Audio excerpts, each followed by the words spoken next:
Baspa supremo Mayawati ने इस बात का साफ ऐलान कर दिया कि उनकी पार्टी अकेले चुनाव लड़ेगी।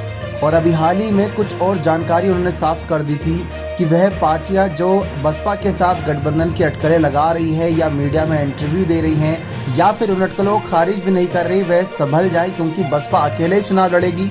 और ऐसे में साफ नजर आ रहा है कि ये पार्टी कितनी कमजोर है, जिसकी वजह से बसपा के साथ गठबंधन के अटकलों को खारिज भी नहीं कर रहे। अब मायावती ने काफी गुस्से में आकर ये बात तो कह दी और सपा पर आरोप भी लगा दिए कि सपा इन अटकलों को खारिज नहीं कर रही या कांग्रेस खारिज नहीं कर रही, लेकिन जबकि हकीकत यह है कि बसपा अकेले ही चुनाव लड़ेगी। अब इन सब को ध्यान में रखकर देखा जाए कि मायावती ने काफ़ी पार्टियों से दुश्मनी मोल तो ले ली है, जहां एक तरफ इंडिया दल के खिलाफ भी है, एनडीए दल के खिलाफ भी है। तो मायावती का उत्तर प्रदेश में क्या हश्र होने वाला है, ऐसा हमारा नहीं बल्कि विश्लेषकों और सर्वे के आधार पर अगर आपको जानकारी दे तो बसपा पार्टी को अभी तक तो कुछ भी नुकसान नहीं हुआ। यानी कि कई विश्लेषकों का ये मानना है कि 2007 के बाद से जिस तरीके से बसपा सत्ता से बाहर चले, 2012 आखिरी उनका कार्यकाल था, उसके बाद से सत्ता से बाहर चल रही, तो अभी तक तो कुछ भी नुकसान नहीं हुआ था।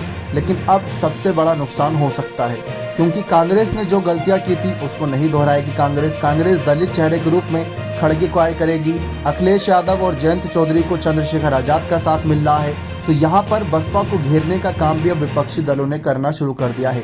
और बीजेपी ने तो दलित वोटर को साधने का ही काम कर दिया।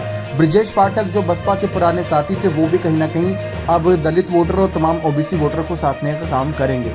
लेकिन इस बीच मायावती को लेकर जो बसपा पार्टी को लेकर सर्वे सामने आया, उसमें कहा यह जा रहा है कि सर्वे के आधार पर बसपा को अब सबसे बड़ा नुकसान हो सकता है, क्योंकि पिछले कुछ चुनावों में 2014 की ही अगर बात करें, ऐसा हमारा नहीं बल्कि विश्लेषक का कहना है कि अब पिछले चुनाव 2014 में 0 सीट मिली थी, लेकिन वोट परसेंटेज नहीं गिरा था ज़्यादा, यानी 19% वोटिंग उत्तर प्रदेश में उनके पक्ष में हुई थी। लेकिन इस बार हो सकता है कि उनको सीट भी ना मिले और वोट परसेंटेज भी कट जाए। अगर ऐसा हुआ तो अब तक का सबसे बड़ा नुकसान मायावती की बसपा को हो सकता है। लेकिन इसी नुकसान से बचाने के लिए अपनी पार्टी को मायावती खुलकर राजनीति कर रही हैं और तमाम पार्टियों को घेर रही हैं।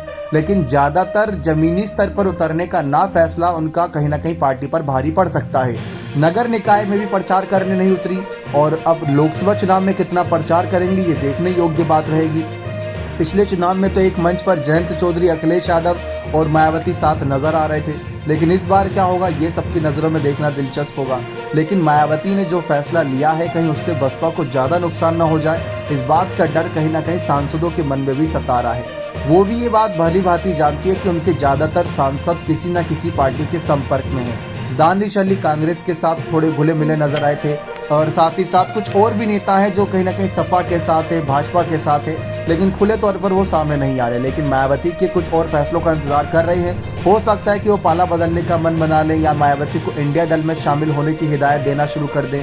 अगर ऐसा हुआ, और कई सारे नेता ऐसे भी जो वफादार भी हैं, जो मायावती के इस फैसले के साथ खड़े नजर आ रहे हैं। लेकिन बात आती है जब इस फैसले की, तो इस फैसले से बसपा को अब तक का सबसे बड़ा नुकसान भी हो सकता है और हो सकता है कि बसपा उत्तर प्रदेश में किंग मेकर की भूमिका में आ जाए या पूरे भारत देश में किंग मेकर की भूमिका में आ जाए ज़्यादा सीट जीतकर। अगर उन्होंने ज़्यादा सीट जीत ली और एनडीए और इंडिया किसी को बहुमत नहीं मिला, तो मायावती अब किंग मेकर की भूमिका में नजर आएगी। और ऐसे मायावती का समर्थन करने के लिए ओवैसी भी सामने आ सकते हैं। लालू यादव भी शुरुआत से उनके समर्थन में थे, अब तो बयानबाजी उनके खिलाफ कर रहे हैं। लेकिन अब देखते हैं क्या कुछ माहौल बनता है मायावती के खिलाफ और उनकी बसपा के खिलाफ, कि उनके वोट बैंक को लूटने का काम, उनकी सीटों को छीनने का काम सपा, भाजपा और कांग्रेस पूरी तरीके से कैसे करते उत्तर प्रदेश में। बने रहे चैनल के साथ। बहुत बहुत धन्यवाद।